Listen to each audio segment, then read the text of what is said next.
ಹರೇ ಶ್ರೀನಿವಾಸ. ನಮಸ್ಕಾರ ಬಂಧುಗಳೇ. ಜ್ಯೇಷ್ಠ ಮಾಸದ ಶುಕ್ಲ ಪಕ್ಷದ ಏಕಾದಶಿಗೆ ನಿರ್ಜಲ ಏಕಾದಶಿ ಎಂದು ಕರೆಯುತ್ತಾರೆ. ಈ ಏಕಾದಶಿಯನ್ನು ಆಚರಣೆ ಮಾಡುವುದರಿಂದ ಸಕಲ ಪಾಪಗಳು ಪರಿಹಾರವಾಗಿ ಅನಂತ ಪುಣ್ಯ ಪ್ರಾಪ್ತಿಯಾಗುತ್ತದೆ ಎಂದು ಸಾಕ್ಷಾತ್ ಶ್ರೀಕೃಷ್ಣನೇ ಹೇಳಿದ್ದಾನೆ. ಆದ್ದರಿಂದ ಈ ಏಕಾದಶಿಗೆ ಬಹಳ ಮಹತ್ವವಿದೆ. ಈ ನಿರ್ಜಲ ಏಕಾದಶಿಯ ಮಹಾತ್ಮೆಯನ್ನು ಮಹಾಭಾರತದಲ್ಲಿ ಹಾಗೂ ಪದ್ಮಪುರಾಣದಲ್ಲಿ ತುಂಬ ಸುಂದರವಾಗಿ ನಿರೂಪಿಸಿದ್ದಾರೆ. ಈ ನಿರ್ಜಲ ಏಕಾದಶಿಯ ಮಹಾತ್ಮೆಯನ್ನು ಅಂದು ಎಲ್ಲರೂ ಶ್ರವಣ ಮಾಡುವುದರಿಂದ ಅನಂತ ಪುಣ್ಯವು ಲಭಿಸುತ್ತದೆ. ಸ್ನೇಹಿತರೆ, ಈಗ ಪದ್ಮಪುರಾಣದಲ್ಲಿ ಹೇಳಿದ ನಿರ್ಜಲ ಏಕಾದಶಿಯ ಮಹಾತ್ಮೆಯ ವಿಶೇಷ ಕಥೆಯನ್ನು ಈಗ ಆಲಿಸೋಣ. ನಿರ್ಜಲ ಏಕಾದಶಿಯ ಮಹಾತ್ಮೆ. ಭೀಮಸೇನನು ಶ್ರೀ ವೇದವ್ಯಾಸರಿಗೆ ಹೇಳುತ್ತಾನೆ, ಕುಂತಿ ಮಾತೆ, ದ್ರೌಪದಿ, ಯುಧಿಷ್ಠಿರ, ಅರ್ಜುನ, ನಕುಲ, ಸಹದೇವ ಇವರೆಲ್ಲರೂ ಏಕಾದಶಿಯೆಂದು ಭೋಜನ ಮಾಡುವುದಿಲ್ಲ ಹಾಗೂ ನನಗೂ ಏಕಾದಶಿ ದಿನ ಭೋಜನ ಮಾಡಬೇಡವೆಂದು ಹೇಳುತ್ತಾರೆ. ಆದರೆ ನನಗೆ ಹಸಿವೆಯನ್ನು ತಡೆಯಲು ಆಗುವುದಿಲ್ಲ.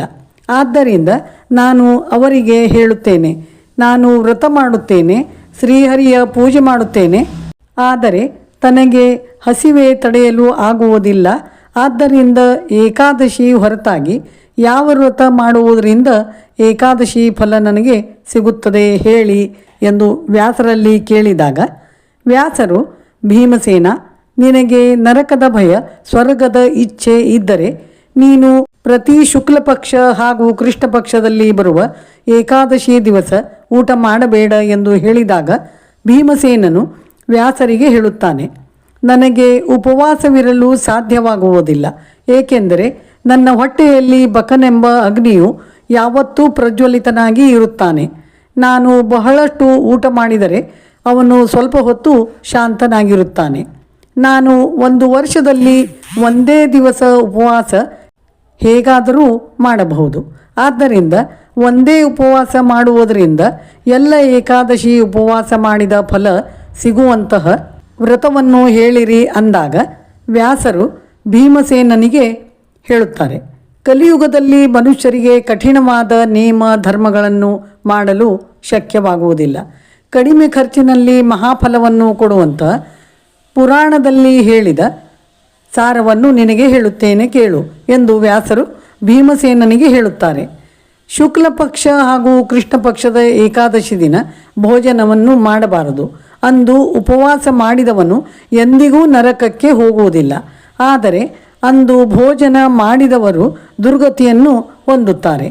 ವ್ಯಾಸರ ಈ ಮಾತನ್ನು ಕೇಳಿ ಭೀಮನು ಅಂಜಿ ನಡುಗತ್ತಿದನು ಹಾಗೂ ವ್ಯಾಸರಿಗೆ, ನಾನು ಉಪವಾಸ ಮಾಡಲು ಅಸಮರ್ಥನಿದ್ದು ಬಹಳ ಫಲವನ್ನು ಕೊಡುವ ಒಂದೇ ಏಕಾದಶಿ ವ್ರತವನ್ನು ಹೇಳಿರಿ ಎಂದಾಗ ವ್ಯಾಸರು ಹೇಳುತ್ತಾರೆ, ಜ್ಯೇಷ್ಠ ಮಾಸದ ಶುಕ್ಲ ಪಕ್ಷದ ಏಕಾದಶಿ ದಿವಸ ಸ್ನಾನ ಮಾಡಿ ನೀರನ್ನೂ ಸಹ ಕುಡಿಯದೆ ಕೇವಲ ಆಚಮನ ಮಾಡಿ ಉಪವಾಸವನ್ನು ಮಾಡಬೇಕು.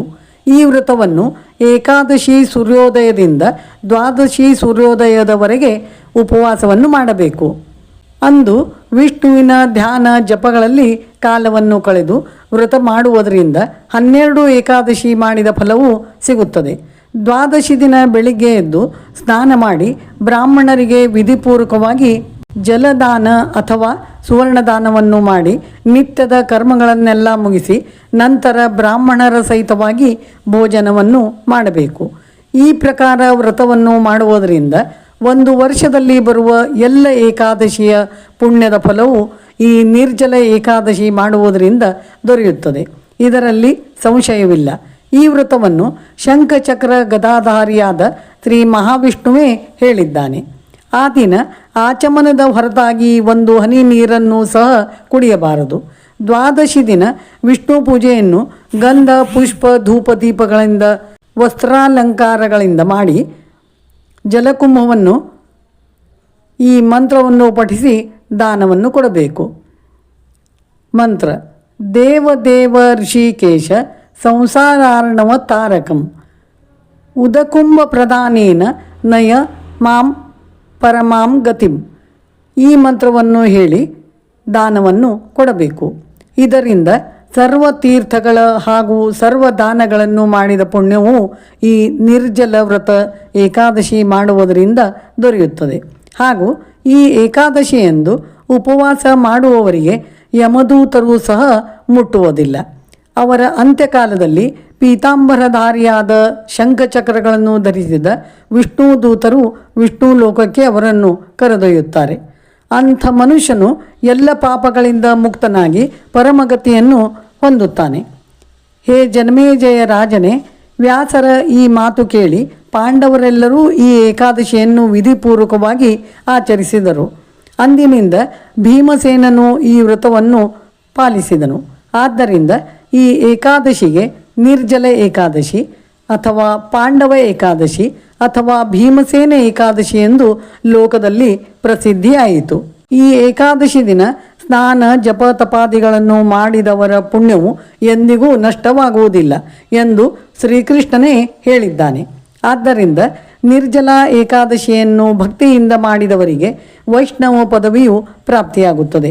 ಹಾಗೂ ಅಂದು ಭೋಜನ ಮಾಡಿದವರಿಗೆ ದುರ್ಗತಿಯು ಪ್ರಾಪ್ತಿಯಾಗುತ್ತದೆ. ಏಕಾದಶಿ ಮಾಡುವುದರಿಂದ ಮಹಾಪಾತಕ, ಬ್ರಹ್ಮಹತ್ಯಾದಿ ದೋಷ ಇತ್ಯಾದಿ ಮಹಾಪಾತಗಳೆಲ್ಲವೂ ಸುಟ್ಟು ಭಸ್ಮವಾಗುತ್ತವೆ. ನಿರ್ಜಲ ಏಕಾದಶಿ ದಿನ ಇಂದ್ರಿಯ ನಿಗ್ರಹ ಮಾಡಿ ಶ್ರದ್ಧಾಭಕ್ತಿಯಿಂದ ಅಂತಃಕರಣಪೂರ್ವಕವಾಗಿ ನಾರಾಯಣನ ಪೂಜೆ ಮಾಡಿ ಬ್ರಾಹ್ಮಣ ಪೂಜೆಯನ್ನು ಮಾಡಿ ಯಥಾಶಕ್ತಿ ದಾನವನ್ನು ಕೊಡಬೇಕು. ಬ್ರಾಹ್ಮಣರು ಸಂತುಷ್ಟರಾದರೆ ನಾರಾಯಣನು ಸಂತುಷ್ಟನಾಗುತ್ತಾನೆ. ಅಂದು ಏಕಾದಶಿ ವ್ರತವನ್ನು ಮಾಡದವರು ಆತ್ಮದ್ರೋಹಿಗಳು ಎನಿಸುತ್ತಾರೆ. ಏಕಾದಶಿ ದಿನ ಉಪವಾಸ ಮಾಡಿ ನಾರಾಯಣನ ಪೂಜೆ ಮಾಡುವವರು ತಮ್ಮ 100 ಮಂದಿ ಪೂರ್ವಜರ ಸಹಿತ ವಿಷ್ಣು ಲೋಕಕ್ಕೆ ಹೋಗುತ್ತಾರೆ. ಈ ಏಕಾದಶಿಯ ಮಾರನೇ ದಿನ ಯಥಾಶಕ್ತಿ ದಾನವನ್ನು ಮಾಡಬೇಕು. ದ್ವಾದಶಿ ದಿನ ಸತ್ಪಾತ್ರರಿಗೆ ಪಾದರಕ್ಷೆಗಳನ್ನು ದಾನ ಮಾಡಿದವರು ಸುವರ್ಣದ ವಿಮಾನದಲ್ಲಿ ಕುಳಿತು ಸ್ವರ್ಗಕ್ಕೆ ಹೋಗುತ್ತಾರೆ. ಈ ಏಕಾದಶಿಯ ಕಥೆಯನ್ನು ಯಾರು ಹೇಳುತ್ತಾರೋ ಹಾಗೂ ಭಕ್ತಿಯಿಂದ ಯಾರು ಕೇಳುತ್ತಾರೋ ಅವರೆಲ್ಲರೂ ಸ್ವರ್ಗಲೋಕಕ್ಕೆ ಹೋಗುತ್ತಾರೆ. ಇದು ಸತ್ಯ. ಏಕಾದಶಿ ಮಹಾತ್ಮೆಯನ್ನು ಕೇಳುವುದರಿಂದ ಕುರುಕ್ಷೇತ್ರದಲ್ಲಿ ಸೂರ್ಯಗ್ರಹಣದಲ್ಲಿ ಶ್ರಾದ್ದ ವಿಧಿ ಮಾಡಿದಷ್ಟು ಪುಣ್ಯವೂ ಪ್ರಾಪ್ತಿಯಾಗುತ್ತದೆ. ಇಲ್ಲಿಗೆ ನಿರ್ಜಲ ಏಕಾದಶಿ ಮಹಾತ್ಮೆಯು ಸಂಪೂರ್ಣವಾಯಿತು. ಶ್ರೀಕೃಷ್ಣಾರ್ಪಣಮಸ್ತು.